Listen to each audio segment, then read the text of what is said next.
Para los que ingresaron unos minutitos más tarde, nos presentamos. Mi nombre es Patricio Dubini, estoy a cargo del Departamento de Ingeniería Electrónica Lemón, y Marco Ciancio, ingeniero del departamento, quien nos acompaña hoy y quien va a dar el webinar.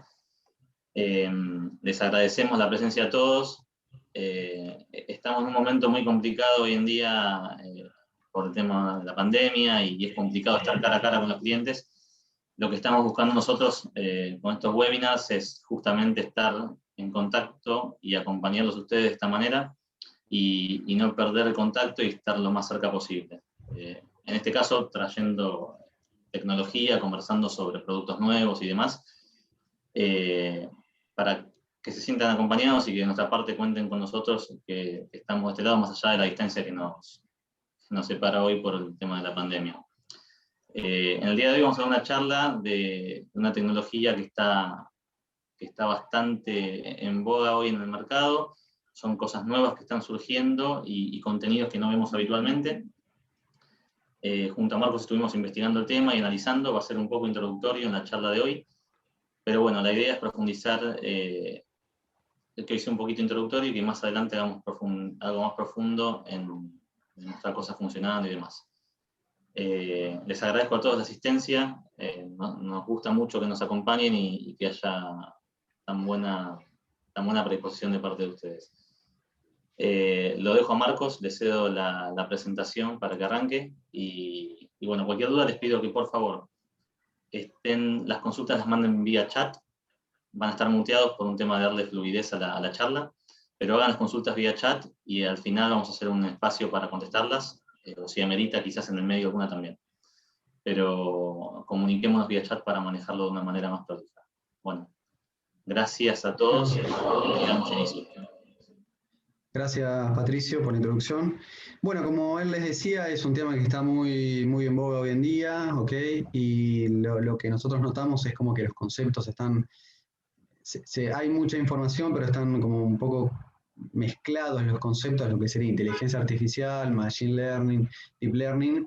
Entonces, un poco la intención de hoy es darle luz un poco a esos conceptos. Y como les decía, después vamos a pasar unos ejemplos didácticos para terminar de cerrar la idea y después sí les vamos a mostrar las herramientas que existen actualmente hoy en día como para encarar problemas de la vida real. ¿Okay? Entonces, bueno, hablando de inteligencia artificial es el sentido más amplio de la definición, es, digamos, es dotar de una cierta inteligencia, digamos, algún equipo, algún sistema que tome una decisión, que decida sobre una salida en función de sus entradas, ¿ok? Es la forma más completa de definir a cualquier sistema a lo que nosotros estamos acostumbrados a programar, a meterle código, a que tenga una lógica cableada, ¿ok? O sea, es la combinación que nosotros conocemos de hardware, firmware, software eventualmente, ¿ok? A medida que fue avanzando el tiempo, digamos, desde el comienzo del software, más o menos en la época entre, como se ve en el gráfico, entre los 80 y el año 2000, se empezó a combinar lo que es la gran cantidad de datos que existen con los algoritmos. Es decir, ahora ya no solo existen los algoritmos, sino se empezó a agregar toda la información que se va recabando para completar esos algoritmos. O sea, el machine learning digamos, sería como el cruce entre la lógica y la estadística. Es aprovechar la gran cantidad de datos que empezaron a existir a partir de los 80 en adelante y así poder mejorar esos algoritmos, esas decisiones. ¿Ok?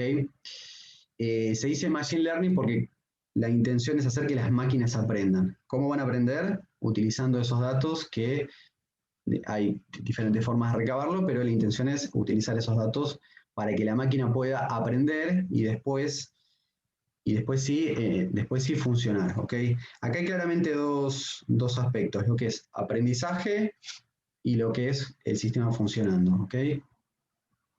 Y después hay una vuelta de rosca más que ya en los últimos años, que es directamente que los algoritmos o la lógica que empezaron a funcionar en las computadoras, en los microcontroladores que funcionen con redes neuronales. Las redes neuronales son unas redes que están copiadas de las redes neuronales de las neuronas. Los que estamos dotados de neuronas tienen una forma de funcionamiento que, bueno, fue como que esa forma de funcionamiento, esa forma de interconectarse entre sí, fue tomado para aplicar a las máquinas o al software o al firmware. ¿Ok?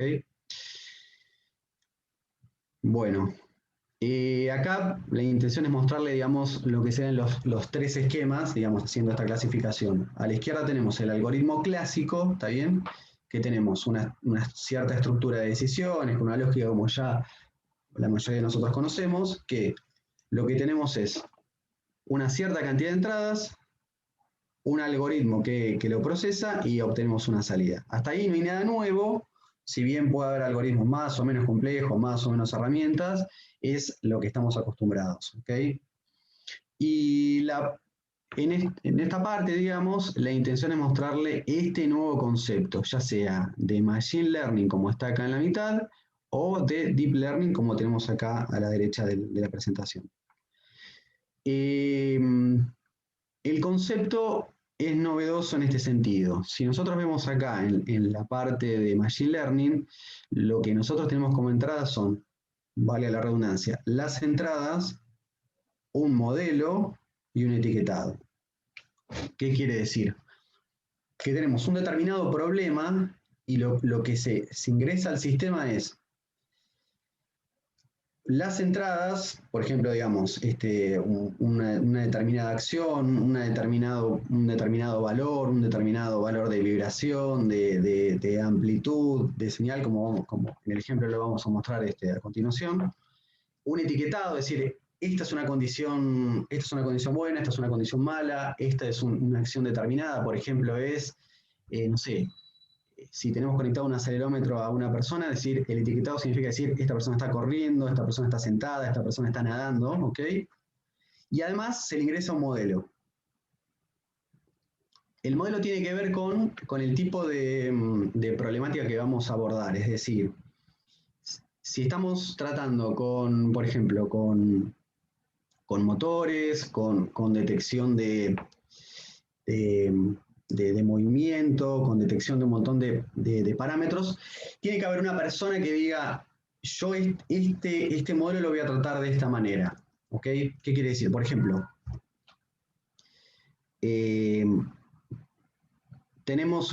más adelante voy a mostrar el problema de un motor, pero en este caso tenemos un motor que tiene que queremos detectar si está funcionando bien o si está funcionando mal, ¿está bien?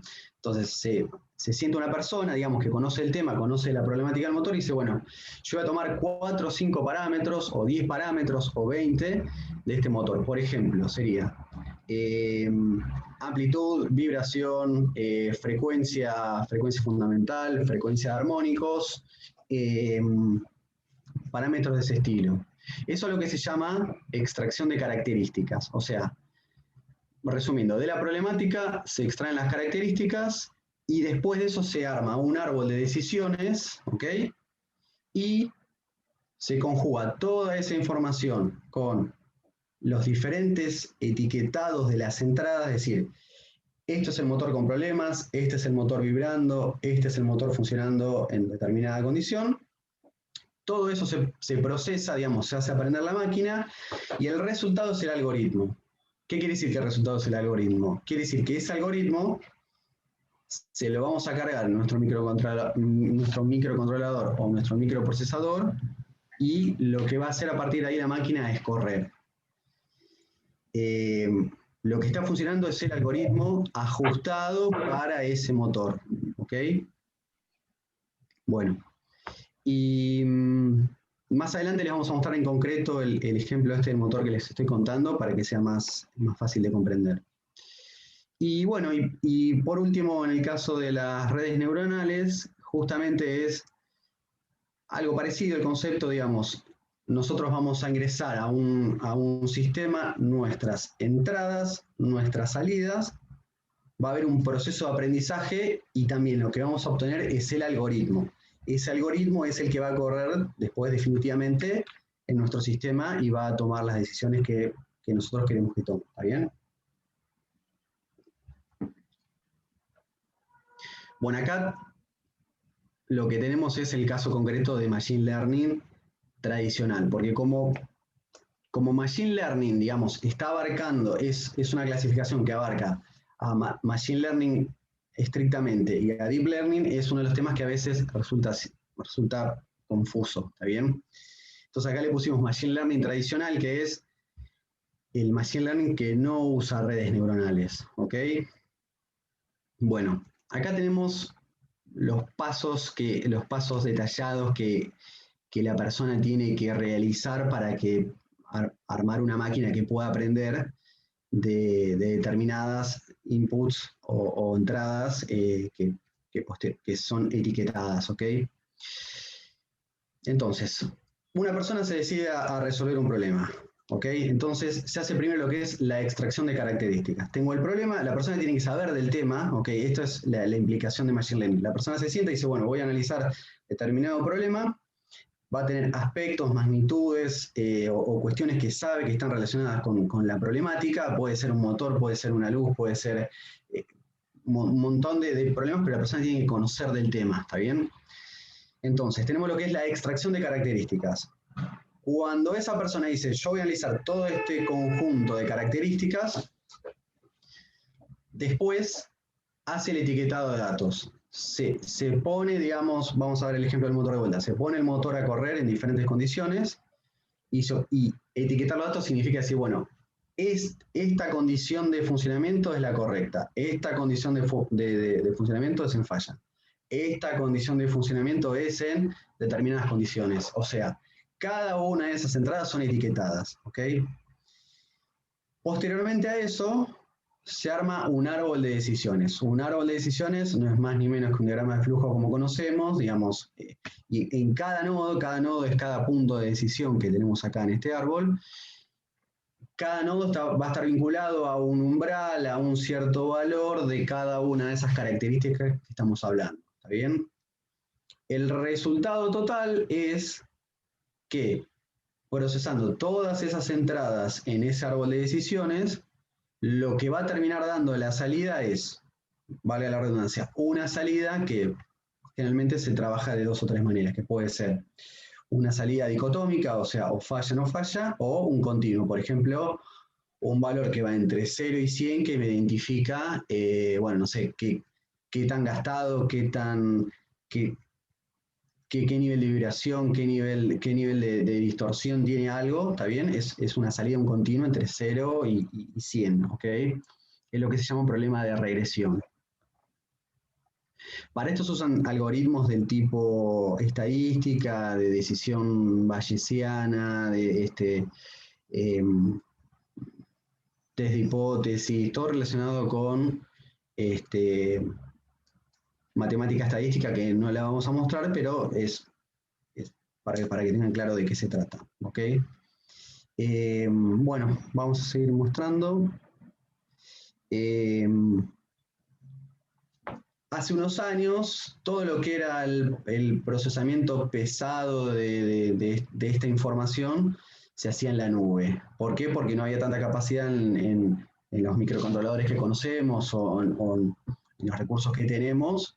Entonces se subía los datos, lo procesaba un servidor y lo que devolvía era, bueno, casualmente, si era una decisión dicotómica, si es falla o no falla, un continuo, un valor, un resultado, lo devolvía el servidor al sistema y bueno, y tomaba las decisiones eventualmente.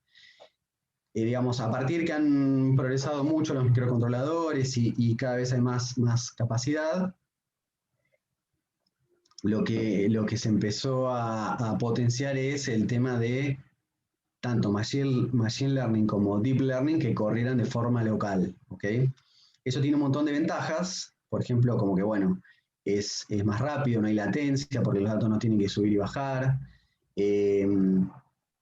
los datos no son expuestos, digamos, de alguna manera los datos quedan en forma local, no tenés dependencia con la nube, es decir, podés procesar y eventualmente sí, después cuando necesites, podés subir los datos a una nube, pero ya mostrar los datos procesados, ¿ok? Y hay un detalle muy importante que es, por ejemplo, para el caso de Machine Learning, cuando el aprendizaje se hace en forma local, todo ese etiquetado de datos que estábamos hablando está puramente adaptado a ese esquema, es decir, las propias alinealidades o los propios niveles de ruido de cada equipo va a quedar ajustado exactamente a cada equipo. Si yo trabajara de forma remota en la nube, habría una máquina que corre que sería común para todos y quizás no es la mejor solución porque a veces pequeñas diferencias, pequeñas particularidades de cada hardware marcan la diferencia en ese sentido, digamos. Va a quedar adaptado en particular a ese hardware. ¿Okay? Bueno, acá tenemos el caso concreto que yo les hablaba del motor, ¿no? Este es un ejemplo que lo pueden usar, digamos, porque está el kit de desarrollo y lo pueden agarrar, lo pueden probar y corren los ejemplos que están mostrando, ¿está bien? En este caso casualmente es una placa que tiene un acelerómetro de 3 ejes y está acoplado al motor y mide las vibraciones, ¿ok? Y la intención en este caso es una detección forzada, pero digamos, es para saber si el motor está bloqueado o no. Bueno, se etiquetan los dos casos, es decir, las vibraciones en el caso de que el motor funciona correctamente y las vibraciones en el caso que el motor se le pone un papelito que lo bloquea, ¿está bien? En este caso, la salida de nuestro sistema es casualmente un sistema de clasificación, es decir, está en falla o está funcionando correctamente, o podríamos decir el motor corre libre o está eventualmente bloqueado, ¿ok? Como habíamos mencionado anteriormente, en este caso, si nosotros tuviéramos que hacer un sistema que aprenda para ver si este motor está en fallo o no, tendríamos que extraer las características. Por ejemplo, podría ser frecuencia de oscilación, amplitud, desvío estándar, la media, o sea, la transformada de Fourier, la frecuencia fundamental de oscilación y demás. Esas son todas las características que como habíamos dicho, una persona se sienta, que sabe el tema, se sienta y dice, bueno, yo tengo este conjunto de características que a mí me van a determinar o me van a dar un indicio si el sistema está funcionando bien o no, ¿ok? O que se sospecha que pueden entregar información respecto al funcionamiento. Después de eso se procesan.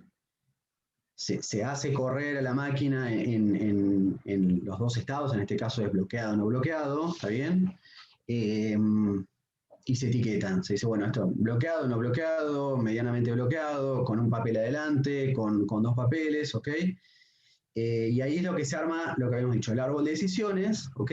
Cada nodo de decisión va a estar vinculado a una de las características.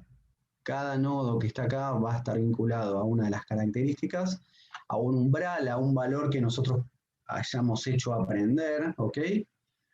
Y la salida de todo este árbol de decisiones no va a ser ni más ni menos lo que estamos buscando, es, digamos, que nos diga si el motor está en falla o no, ¿ok? Por ejemplo, podríamos tener una salida, un continuo que nos indique la calidad con que está funcionando el motor entre 0 y 100 y eventualmente nosotros podríamos tomar alguna acción preventiva, es decir, no hace falta que el motor entre en falla para ir y ver si tiene un problema, ¿no es cierto? Podría ser una acción preventiva. Si en ese continuo de 0 a 100 tenemos un valor que ronda los 90, podemos decir, bueno, en ese caso se toma una acción preventiva, ¿ok? Bueno, acá lo mismo, lo que le decíamos, a veces la salida puede ser un continuo, a veces puede estar simplemente una clasificación, ¿ok? Y acá, bueno, acá le mostramos las herramientas que tienen, que son herramientas para abordar posiblemente problemas mucho más complejos que los que les estamos explicando. Tienen kit de desarrollo, digamos, pueden correr los ejemplos y son muy completos. ¿Cómo funciona? Estos son se le agregan alguna serie de herramientas al MPLAB, que es la herramienta de Microchip para trabajar con los microcontroladores. Esas herramientas son basadas en partner con otras empresas que ayudan con este tema de los cálculos matemáticos, ya sea de Machine Learning o de Deep Learning, ¿ok? Por ejemplo, acá ahí tienen los links, los tienen al sitio de Machine Learning de Microchip, ahí tienen los ejemplos, tienen un poco de explicación también, ¿ok? Acá tienen algunos ejemplos hechos con, no sé si lo están viendo, ¿se ve, Patricio? Sí, sí, se ve perfecto. Sí, sí. Bueno, estos son ejemplos que por ahí los ejemplos que vimos nosotros son muy didácticos posiblemente, y esto ya es más difícil intentar hacerlo con un algoritmo sencillo. Acá usan redes neuronales y ustedes ya arrancan desde un ejemplo, entonces no tienen que hacer ninguna cuestión, ningún análisis tan profundo a nivel matemático, ¿ok? Un comentario, Bueno, Marcos. De hecho, en ese ejemplo que mostraba recién, ahí se usa, por ejemplo, el mismo kit de evaluación de Microchip, es el mismo. Usas un acelerómetro, en realidad una unidad inercial de movimiento, y se siguen bastante bien los pasos que estaba comentando Marcos recién. O sea, el tema de la parametrización, de determinar el ingreso de datos, de hacer un estudio y un aprendizaje en una máquina. Y estos partners con los que le estamos acá mostrando con Marcos, permiten justamente eso, complementar y dar un ecosistema completo, donde Microchip ahí quizás no llega con esa especialidad o ese know-how puntual de Machine Learning. Sí hay sociedades con otros partners que agregan plugins que son para MPLAB y demás, que se pueden acoplar y hacerlo más completa la solución. Nada, un comentario nomás, Marcos, te dejo seguir. Bueno, entonces, cualquier consulta que tengan, obviamente después podemos verlas en particular. Entonces, bueno, ahora vamos a ir un pasito más adelante, que ya es mostrar lo que sería Deep Learning, y bueno, nos aprovechamos de que ya mostramos lo que sería el Machine Learning tradicional y lo usamos de contrapunto para ir comparando. Acá tenemos, bueno, el esquema que habíamos visto anteriormente, que bueno, en el caso de Machine Learning, una persona que se sienta, tiene que conocer sobre el sistema, hace la extracción de características, después las clasifica, hace aprender la máquina y por último corre la máquina y es la obtención de eso, bueno, casualmente el algoritmo donde corre la máquina digamos, ahí ya queda en funcionamiento. En el caso del Deep Learning, directamente no hay una extracción en particular de características y no hay una persona que tome una decisión respecto a vamos a analizar tal o cual característica.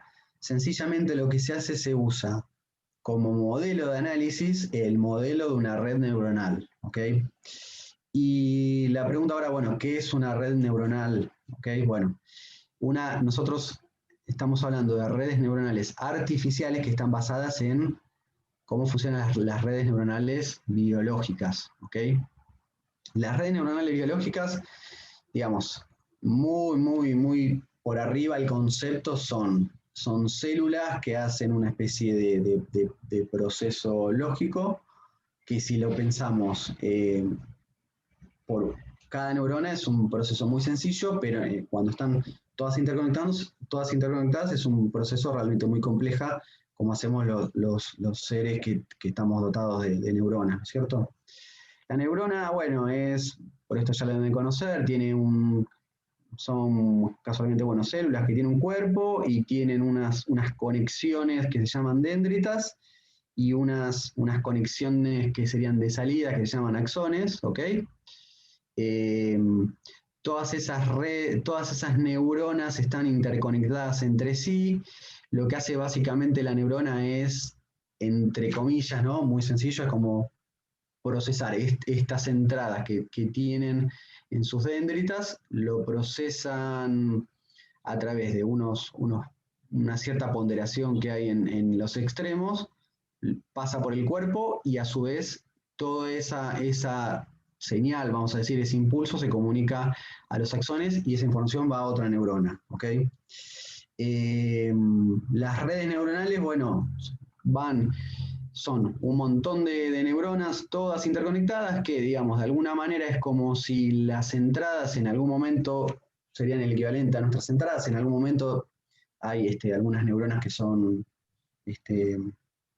sensoriales, que serían nuestras entradas, y las neuronas de salida, digamos, que serían las neuronas motrices o que generan una acción en el cuerpo, son nuestras salidas del sistema. Entonces, volviendo un poco al concepto, es como se propuso para procesar esta información, basarse en redes neuronales. Bueno, voy a comparar así rápidamente lo que sea el modelo neuronal matemático con la neurona biológica, ¿ok? Y después sí pasar a lo que sería Deep Learning.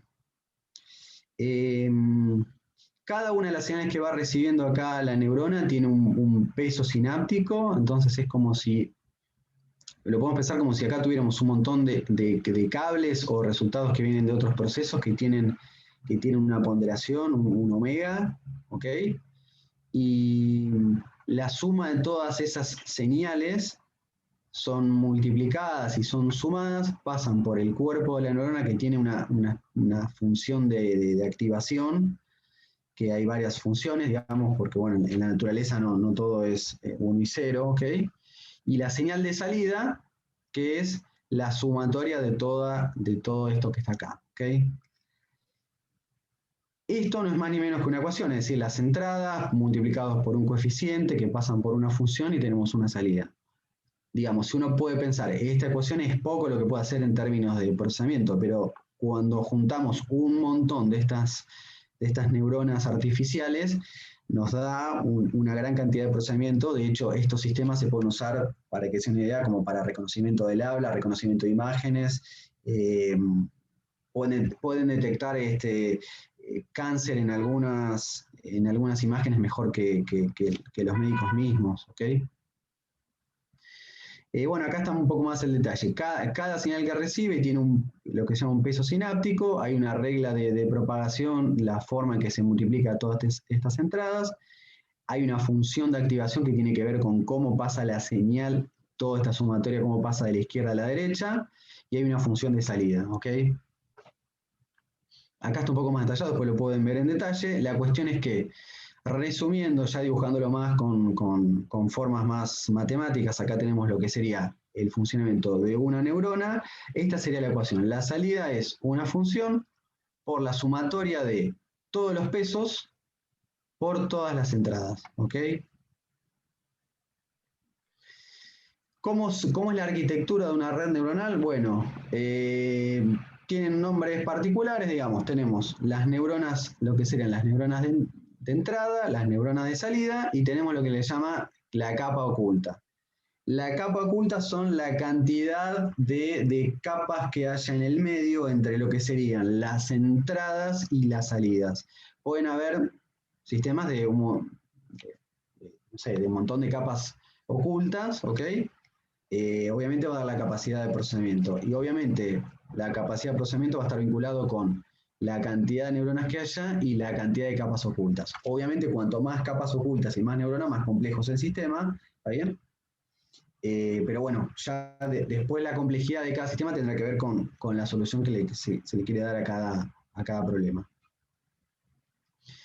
Bueno, acá volvemos un poco al concepto que habíamos mostrado anteriormente. Lo que termina pasando acá es que tenemos unas determinadas entradas, unas determinadas salidas, y lo que se hace es, la gracia de todo esto es ajustar todos esos pesos sinápticos, todos esos omegas o W que están con cada neurona, de tal manera de que cuando yo le aplico una determinada entrada, quiero que salga una determinada salida. Por eso decíamos al comienzo que el resultado de esto es un algoritmo. El resultado no es una salida, el resultado es un algoritmo. Todos estos pesos, todas estas ponderaciones es el resultado que yo quiero obtener, ¿ok? La complejidad se reduce a cómo ajustar todos esos omegas. Es como si yo tuviera un montón de potenciómetros y los fuera ajustando. ¿Para qué? la salida se ajuste a lo que yo quiero. Yo tengo una cierta cantidad de entradas y quiero obtener esa salida. Se arranca de un valor inicial aleatorio, ¿está bien? Se arranca de un valor, entonces uno le va ingresando las entradas y va obteniendo las salidas, y en realidad la salida seguramente no va a ser lo que yo quiero inicialmente, entonces tengo lo que sería un error, ¿ok? Ese error de alguna manera es el que permite empezar a corregir esta red neuronal, que interviene en un montón de cuestiones matemáticas, toda unas herramientas muy complejas, pero no lo vamos a ver nosotros porque en realidad creo que nunca nos vamos a topar con esto. Lo interesante es entender el concepto para después poder aplicarlo, ¿ok? Hay algunos, acá se mencionan algunos algoritmos que se usan para ir corrigiendo estos omegas, estos pesos, ¿ok? Básicamente es trabajando con el error. Hay un error y ese error se va propagando hacia atrás y cada uno se va calibrando, ¿está bien?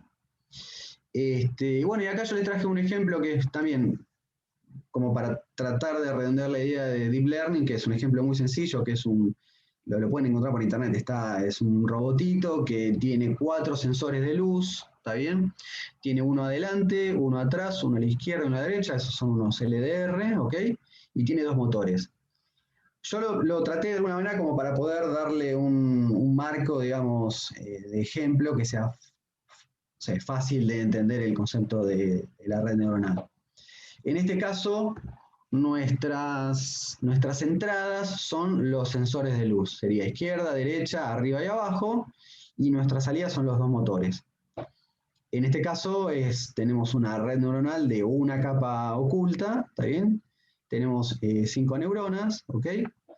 Y lo que tendríamos que hacer es, digamos, hacer que esta red neuronal funcione para este motor. ¿Qué sería hacer que funcione? Sería, bueno, en función de los diferentes niveles de luz que tienen los sensores, los motores van a tener que activarse de una o de otra manera en función de buscar la oscuridad, porque en este caso, este ejemplo, lo hicieron de esa manera. La persona le pone la mano encima y lo va siguiendo, ¿ok? Bueno, entonces volviendo al concepto, tenemos nuestras entradas que son los sensores de luz y nuestras salidas que son los motores. Ahora ya por lo menos tenemos una forma de verlo, digamos, una forma concreta que sea fácil de interpretar, ¿ok? Bueno, entonces, como habíamos dicho, el desafío es calcular los diferentes pesos para que, según las diferentes entradas de luz, las diferentes combinaciones, obtener los movimientos, los motores que yo deseo, ¿ok? Por ejemplo, este es un ejemplo, como les decía, de Arduino, que incluso está muy fácil, lo pueden hacer correr en cualquier Arduino. Obviamente, no sé si es el ejemplo típico que se van a topar en la vida, pero por ahí es muy didáctico, está bueno para entender. Bueno, acá en el proceso de aprendizaje lo que se hace es se le carga un vector que tiene los diferentes niveles de luz, ¿ok? Para acá hay 16 combinaciones, como si tuvieran, son 4, así que el tipo pone 100% arriba, 100% abajo, 100% a la izquierda, las diferentes combinaciones y las salidas que quieren con los motores. Obviamente esto se puede hacer con una lógica muy sencilla, se puede hacer un algoritmo, un firmware que corre, pero digamos acá el tema es poder transmitirles el concepto de que funcione como una red neuronal. Bueno, y en esta librería que es de Arduino y funciona bien, se le pone la cantidad de nodos que queremos, la cantidad de nodos ocultos, algunos parámetros que son para aprender. Y ni más ni menos esto empieza a correr, uno le dice, bueno, ahora con todo o sea, unime estas 2 tablas con los omega correspondientes, empieza a correr, empieza a correr, empieza a correr, hasta que llega al error deseado. Acá hay un error deseado, no sé si lo puse. En un momento termina y dice, bueno, ya aprendí la máquina, ya aprendí los coeficientes, y le das correr y funciona, digamos, y funciona igual que si funcionara con un algoritmo clásico, ¿ok? Pero lo interesante es que está corriendo una red neuronal. Tarda un montón en calcularlo, tarda del orden de los 20 minutos para que se den una idea de lo complejo que es estos algoritmos, ¿ok? Así que bueno, ese ejemplo, si lo quieren, yo les dejo los links ahí, los pueden ver y funcionan, ¿ok? Bueno, entonces ahora, digamos, para cerrar un poco, no sé, Patricio, si vos querés agregar algo, para completar un poco la idea, es que, bueno, que cuenten con nosotros para lo que necesitan, es decir, hay herramientas para todo, o sea, tenemos los microcontroladores que pueden usar para estos casos, tenemos los kits de desarrollos, tenemos las herramientas de microchip que pueden ser utilizadas con estos partners que le dijimos de Edge Impulse y otros tantos, ¿ok? Y que sí resuelven problemas muy, muy complejos, como, como por ejemplo el etiquetado de acciones, como les decíamos, ahí estaba el ejemplo de la pesa, que la persona levantaba la pesa en una condición y realmente intentar hacer eso con un algoritmo clásico es muy complicado y de esta manera uno tiene solución, ha llenado un montón de caminos. Por ejemplo, tenemos la parte también de reconocimiento de comandos de voz, reconocimiento de caracteres, ¿ok? No sé, Exacto. Patricio. El comentario sería que sí. Si querés en el slide anterior, por ahí se ve un poquito más claro la solución que es integral y que la idea es apuntar a darles algo que ya tengan funcionando, sobre lo cual ustedes puedan empezar a trabajar con algo que ya está corriendo y a partir de ahí empezar a hacer un camino. Porque uno cuando arranca desde cero de manera sin ninguna base como sustento, por ahí se hace muy tedioso, sobre todo en estos temas donde es complejo, hay librerías, hay plugins para entornos de desarrollo, hay cosas que son bastante críticas para empezar. Eh, entonces me parece interesante eso. Ese esquema que estamos viendo ahora engloba bastante bien el concepto general, donde se muestra que hay una nube que es un SDK de un partner, en este caso puede ser el que mostró Marcos, que es Impulse, Edge Impulse. Impulse, Sense Input, perdón, Edge Impulse. Y bueno, que eso está asociado con el MPLAB X, entonces ya hay un entorno de desarrollo con un SDK asociado, están los kits de evaluación, están los microcontroladores, están las librerías, hay placas de desarrollo, hay entornos visuales para ver las señales y parametrizarlas. Entonces, todo ese esquema y esos caminos que mostrábamos recién, la idea es que lo tengan como base y como sustento para empezar a trabajar si quieren indagar y aplicarlo a sus proyectos. Quizás, obviamente, lo que comentaba Marcos, es verdad, a veces un algoritmo soluciona. Hoy estamos acostumbrados a hacer una máquina de estados, a hacer un árbol de decisión y que solucione el problema actual. Probablemente en muchos casos lo haga y sea muy eficiente, pero lo interesante de esto es que son tecnologías nuevas que apuntan a escalar en complejidad. Y cuando yo hago una analogía, por ejemplo, cuando uno usa un RTOS y una máquina de estados. Entonces, muchas veces el RTOS es mucho para un problema. ¿Para qué voy a usar un sistema operativo de tiempo real si yo ya lo puedo resolver con una máquina de estados? Ahora, cuando una máquina de estados tiende a una cantidad de estados muy alta, ya es muy complejo manejarlo. Entonces, a eso me refiero un poquito. Esto es interesante para tenerlo como vista. Está siendo muy utilizado en procesamiento de imágenes y de video. Pero tranquilamente puede aplicar a un problema de automatización o de sensorizado que hoy esté manejando. Y anexo a eso, cuenten también que hay un montón de herramientas con las que estamos trabajando, que es la parte de seguridad, que probablemente hagamos un seminario más adelante para indagar en eso, que es un tema que está creciendo mucho hoy en día. La parte de conectividad, donde uno hoy conecta sensores, pero también tiene que dar conectividad wireless, ya sea por LoRa, por Wi-Fi, por Bluetooth, por lo que sea. Y también tema de interfaces, donde uno comunica los sensores con distinto tipo de interfaz. Y también, por eso damos con Microchip, hay una solución bastante compleja e integral, y cubrimos aspectos de todas las etapas. Es un poquito para redondear. Así que Marcos, si querés seguir con el final, ahí están los links que mostraba Marcos recién. Toda esa documentación está ahí en la presentación. La presentación la vamos a enviar para que la tengan como referencia y ustedes la puedan estudiar tranquilos. Y la grabación del seminario también se va a enviar para que lo tengan. Así que hoy la idea del concepto de esta charla era dar una introducción a los temas, manejar un vocabulario por ahí que antes no lo teníamos tan aceitado con el tema de las redes neuronales y los árboles de decisión. Y bueno, quedamos a escuchar, no sé si Marcos tiene algo más para agregar, pero la idea ahora es escuchar un poquito a ustedes, a ver si tienen alguna consulta puntual.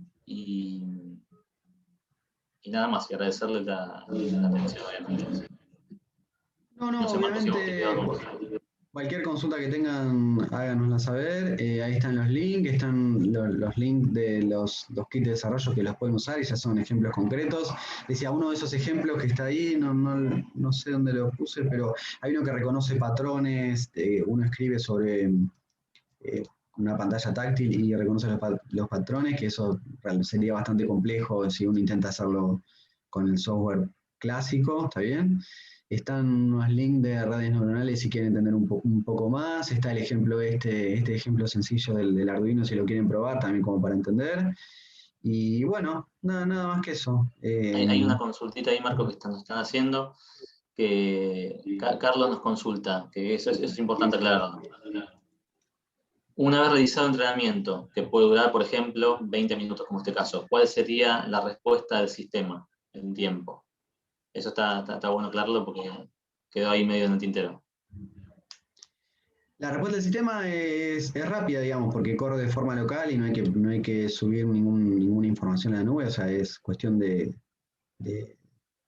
segundos o de milisegundos, digamos, ¿está bien? Hay que ver también qué sería la muestra, digamos, si yo etiqueté en el motor, esto es el caso de motor en falla y esto es el caso de motor en correcto funcionamiento, qué tan largas son las muestras como para que el sistema pueda tomar de vuelta todo ese muestreo y analizarlo, digamos, pero es realmente rápido y también habría que ver cada caso, ¿no? Porque bueno, en el caso que uno detecte, no sé, digamos, algún patrón, como habíamos dicho, de la escritura, pero es cuestión es rápido, digamos, lo podemos ver en los ejemplos, si hace falta.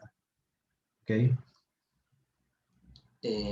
Otra consultita que nos hace Juan Carlos es, ¿cómo se decide qué cantidad de capas ocultas a utilizar y la cantidad de neuronas, cada una de ellas que debe tener? Mirá, nosotros que estuvimos investigando un poco el tema, lo que termina sucediendo es esto, la cantidad de neuronas tiene que ver con la complejidad de la clasificación que vos quieras hacer. Parece una obviedad, pero inclusive en uno de esos links donde dice TensorFlow, hay unos ejemplos muy didácticos que en un momento van apareciendo diferentes clasificaciones necesarias, cómo se quiere clasificar una serie de parámetros y con cuántas neuronas se pueden hacer o no. De hecho, en la teoría esta de las redes hay una especie el concepto se llama perceptrón simple, que es el caso de una sola neurona, todo lo que puede hacer una sola neurona. Creo que puede hacer, vamos a decir, como si fuera una compuerta AND, una OR, pero no una XOR. Si tuviera que ser una XOR, creo que necesita 3 o 4 neuronas. Hay una limitación intrínseca a la cantidad de neuronas. Está muy bien, el tema está muy bien analizado. Ya te digo, la mínima red neuronal es lo que se llama un perceptrón, que es una sola neurona, y puede hacer una discriminación muy sencilla. Puede ser hasta un ejercicio del tipo iterativo, es decir, le pones una cierta cantidad de neuronas y tu salida se va a acomodar mejor o peor a lo que vos pretendas. Vas a tener un error un poco más grande, un poco más chico, ¿ok? Pero eso también se habla, digamos, de que también ajusta la salida a lo que vos deseas. El error no va a ser cero, nunca, pero vas a ver qué tan bien ajusta, ¿ok? De hecho, si te excedes en la cantidad de neuronas y si te excedes en la cantidad, lo haces sobreaprender, resulta que el sistema se adapta muy bien a las salidas que vos querés, pero después a valores intermedios, lo que le llaman inferencia, digamos, a valores intermedios, no se ajusta bien, como que puede tomar valores, se van del rango, ¿ok? En realidad lo que termina sucediendo es que las herramientas te van guiando. Para un tipo de problema te recomiendo una cierta cantidad de neuronas, ¿ok? Y uno también puede probar, pero ya uno arranca de un valor preseteado que es difícil que uno le ponga el triple, vamos a decir, ¿ok? Marcos, una consulta más que nos hace ahí Adrián. Sí. Es si el entrenamiento de la red neuronal se puede ir repitiendo para que vaya mejorando con el tiempo de uso. Sí, ahí en una de las clasificaciones que pusimos acá está entrenamiento supervisado, hay uno que le llaman no supervisado, que es cuando vos no tenés el etiquetado, ¿está bien? Y hay uno que se llama aprendizaje por refuerzo, que digamos, después de cada cierto tiempo vos lo volvés a hacer aprender y vas ajustando esos coeficientes W, los que veíamos. Sí, sí, se puede hacer. De hecho, abre todo un campo, digamos, bueno, después qué haces, si vas adaptando el sistema, si va aprendiendo de nuevo, digamos, es todo un tema.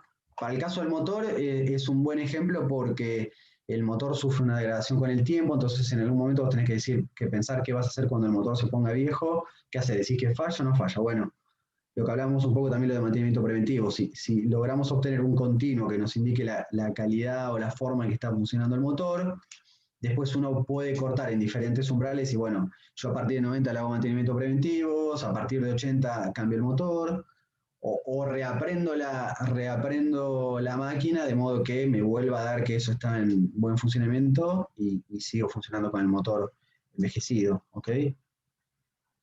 Además son herramientas interesantes, por ejemplo, porque cuando uno puede pensarlo de una manera de clasificación, falla o no falla, pero la realidad es que hay casos donde hay una regresión continua, donde uno puede tener una parametrización de 0 a 100 con la calidad de salida que tiene. Entonces, en esos casos, uno podría determinar, uno va a ver que el degradamiento de la salida, de la calidad de salida, puede ir bajando, no sé, un valor, un punto por año o por mes. Entonces va a ver que va cayendo. Ahora, uno podría determinar en ese caso que si, no sé, un año pasa de 100 a 99, 98, 97 con determinada frecuencia. Ahora, cuando uno ve que eso, por ejemplo, bajara de 98 a 92 de una manera abrupta, y el umbral quizás de nuestro falla no falla sea de entre 90 y 100, uno estaría dentro del umbral de función, de que funciona, pero esa determinación de cómo se degradó rápidamente puede determinar que uno tiene que hacer un mantenimiento predictivo antes de que falle el producto. Entonces, para ese tipo de cosas se aplica mucho esto. Y ejemplos prácticos de hoy donde se usa, cosas que estuvimos trabajando con los fabricantes y con estos partners consultando, es que nos decían, por ejemplo, mantenimiento preventivo de motores es una de las aplicaciones típicas donde se usa, midiendo vibración. También vimos que el consumo de corriente es un parámetro que se puede analizar muy bien, consumo en motores trifásicos o monofásicos y ver cómo el consumo se va modificando con el desgaste del motor. Y también una aplicación que nos llamó la atención es las pérdidas en ductos, cómo detectar una pérdida en un ducto donde se transporta un fluido, por ejemplo, mediante micrófonos, analizando el ruido en esos ductos, uno podría determinar que hay una pérdida muy finita, con mucha anticipación de que haya una pérdida grande. Entonces, todo ese tipo de cosas hoy en día están sucediendo, son aplicaciones que van a ir surgiendo con el tiempo, los procesadores son cada vez más potentes y permiten hacer que estos algoritmos corran más rápido y de manera más eficiente.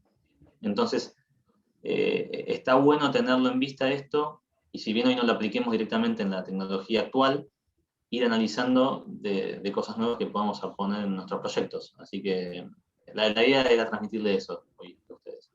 Y probablemente mostremos un poquito más adelante lo de TensorFlow, que es interesante, que comentaba Marco, que es bastante didáctico con esos gráficos que se ven y las funciones de activación y cómo mezclar neuronas y sumar, donde se ve por ahí un poquito más gráfico, pero bueno, se excede hoy al tiempo que teníamos disponible.